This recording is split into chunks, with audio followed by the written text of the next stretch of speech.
महात्मा प्राप्ते ही कथम चिदपि केसर सन्निवेशैः द्राक्जम्बुके सति मृगाधिप पीठभाजी हो हंत हंत निजधींकृति घूर्णिताद्रेः पादो गजस्य निपपात च तस्य मूर्ध्नि।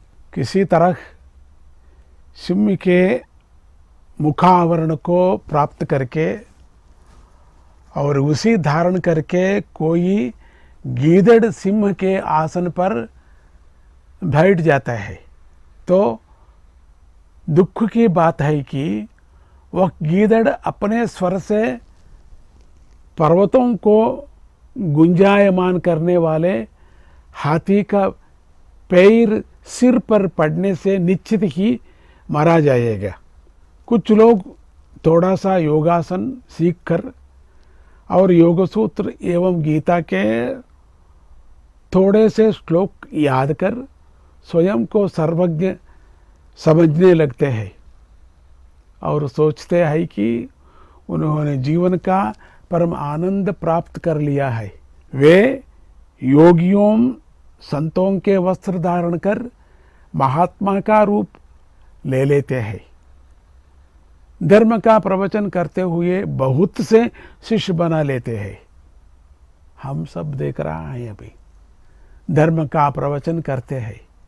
सत्य यह है कि वे अपने तुच्छ स्वभाव पर भी विजय प्राप्त नहीं कर सके। वो दुख का बात है। गलत रास्ते पर चलते हुए अंततः नाम यश धन और कामनाओं के दास बनकर पतन का दुख पाते हैं। इस प्रकार वे अपने सर्वनाश के दोषी है। उनका अनुसरण करने वाले भी उसी तरह नष्ट हो जाता है। कठोपनिषद में कहा गया है कि अज्ञानवश स्वयं को विद्वान समझने वाले तथा विवेकहीन लोगों के प्रभावित करने वाले कुटिल मार्ग पर चलते हुए गोल गोल घूमते रहते हैं। जैसे सिंह की तरह गरजने अथवा उसका मुखा आवरण पहने लेने से बैल या गीदड़ सिंह नहीं बन सकता। इसी प्रकार महात्मा की तरह वस्त्र धारण कर और उपदेश देकर कोई महात्मा नहीं बन सकता। जैसे एक शेर के चेहरे का आवरण पहना कर अभिमानवश उसका आसन पर बैठा गीदड़ उस समय कुचला जाता है जब उत्तेजित हाथी अपना पैर उसके सिर पर रखता है। वैसे ही जो व्यक्ति महात्मा होने का डोंग करता है वह अत्यधिक कामनाओं और लालच के वश होकर नष्ट हो जाता है।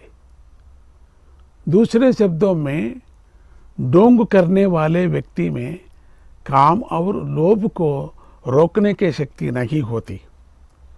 दूसरी और अपने मन से अपवित्र वासनाओं को निकालकर बाहर कर देने वाले महात्मा में शक्ति होती है जिससे वह दूसरों को भी शुद्ध और पवित्र बना देता है।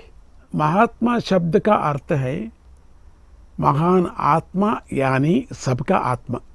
यह शब्द एक परमेश्वर के लिए ही शोभा देता है क्योंकि सबका आत्मा होने के कारण वे ही महात्मा है।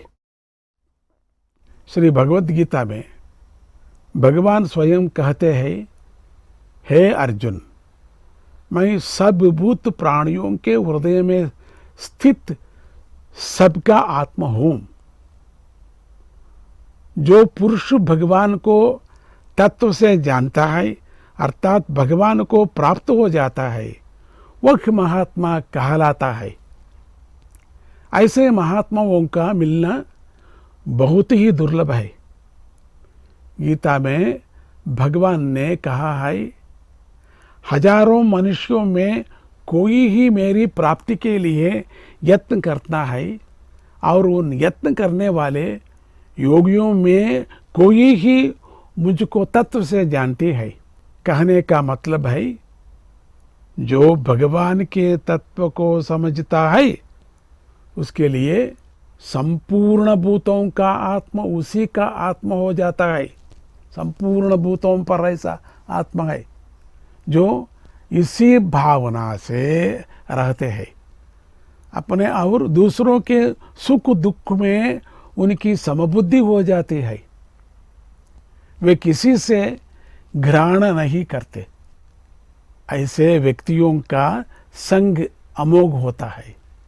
उनका दर्शन, उनसे संभाषण और उनके आचरणों का हम पर भारी प्रभाव पड़ता है। ईश्वर स्मृति, विषयों से वैराग्य, सत्य, न्याय और सदाचार में प्रीति, चित्त में प्रसन्नता, शांति आदि सद्गुणों का स्वाभाविक ही प्रादुर्भाव हो जाता है। परमात्मा की पूर्ण दया से सभी का मंगल कामना करते हुए जय गुरुदत्त, श्री गुरुदत्त।